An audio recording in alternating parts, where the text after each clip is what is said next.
1.3 Hope is the thing with feathers. Hope is the thing with feathers that perches in the soul and sings the tune without the words and never stop at all. And sweetest in the gale is heard, and sore must be the storm that could abash the little bird that kept so many warm. I have heard it in the chillest land and on the strongest sea, at never in extremity I ask a crumb of me. By Emily Dickinson. This poem is written by famous American poetess Emily Dickinson. तुम्ही मुलांनो, तुम्ही जर इथे पाहिलं, the title of the poem and the first line of the poem are same. तुम्ही जर पाहिलं तर या कवितेचं शीर्षक आणि पहिली ओळ ही सारखी आहे. Here at the every beginning itself the poetess refers the hope as a bird.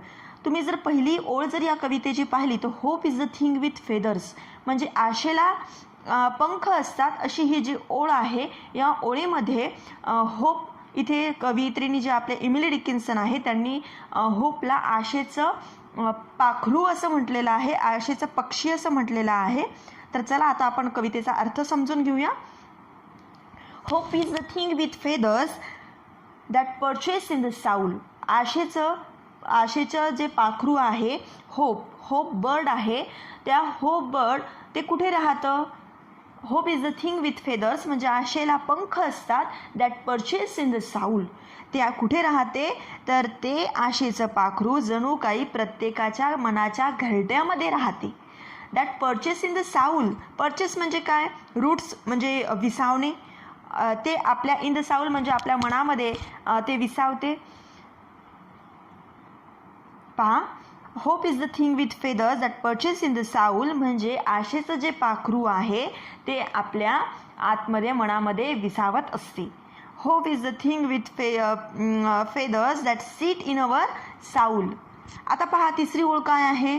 That sings tune without words and never stop at all. जे आशेचं पाखरू आहे, जे आपल्या प्रत्येकाच्या मनामध्ये कुठेतरी आशेचं किरण असते, ते आशा नेहमी काय करत असते? The sing the tune without the words.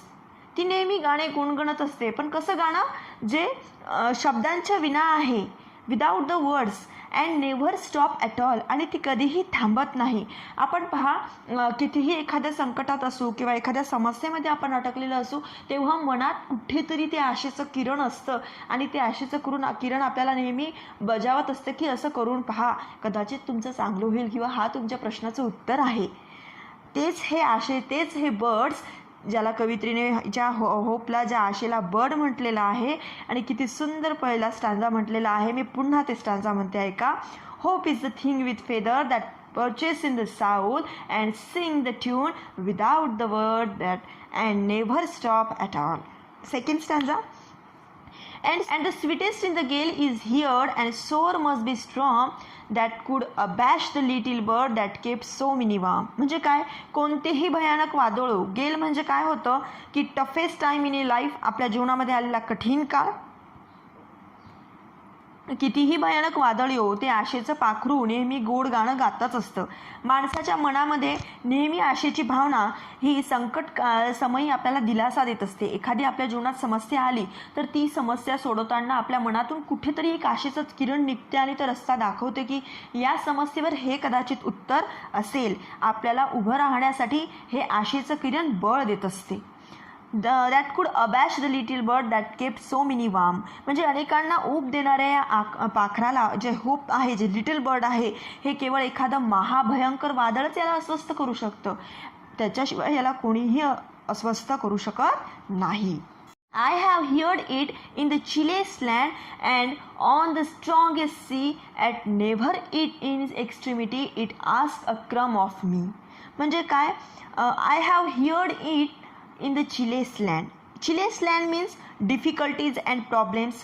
Chillest land म्हणजे काय होतं की जेव्हा डिफिकल्टीज किंवा प्रॉब्लेम असतील तेव्हा मी हे आशेचं किरण ऐकलेलं आहे, असे कवयित्री एमिली डिकिन्सन आपल्याला म्हणत असतात की अतिशय प्रतिकूल परिस्थितीमध्ये आशेचे या पाखराने गाणे मला ऐकवलेले आहेत. And on the strongest sea at never in extremity it asked a crumb of मी. म्हणजे काय की प्रसंग कितीही बिकट असला तरी त्याने माझ्याकडून कणभरही मोबदला मात्र मागितलेला नाही. मोबदलेला मागितलेला नाही. कुठल्याही परिस्थितीत आशेने माझी साथ सोडलेली नाही आणि माझ्याकडून कोणतीही अपेक्षा ठेवलेली नाही. At never in extremity it asked a crumb of मी. म्हणजे कोणतीही माझ्याकडून त्याने मोबदला मागितलेला नाही आहे. पहा, इथे होप म्हणजे काय होते की होप म्हणजे बर्ड, त्यानंतर गेल स्ट्रॉम म्हणजे toughest time of in the life, keep warm म्हणजे प्रोव्हाइड कम्फर्ट, चिलेस लँड म्हणजे difficulty and problem, a crumb means a very small bit. आता पहा की हे जे बर्ड आहे हे कुठे राहते?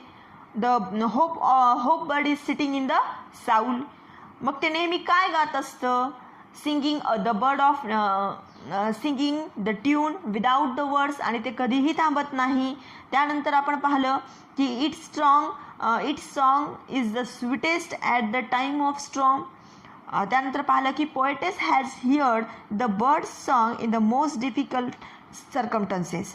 जेव्हा इमिली डिकिन्सनच्या काळामध्ये खूप कठीण वेळ आली होती तेव्हा त्यांनी हे गाणं ऐकलेलं आहे, असं आपण तिसऱ्या कडव्यांमध्ये पाहिलेलं आहे. तर अशा पद्धतीने आपली ही पोयम आहे. इथे होपला बर्ड म्हटलेलं आहे. आणि मुलांनो, ही कविता खरंच जीवनामध्ये खूप उपयोगी आहे की टफेस्ट टाईममध्ये आपला साथ जे देतं असते ते असते होप, आशा. आशेचं किरण हेच एक महत्त्वाचं साधन असते. आपल्या कठीण समयमध्ये ती आपल्याला साथ देत असते. जर तुम्हाला माझा व्हिडिओ आवडला असेल तर लाईक, शेअर आणि सबस्क्राईब करा.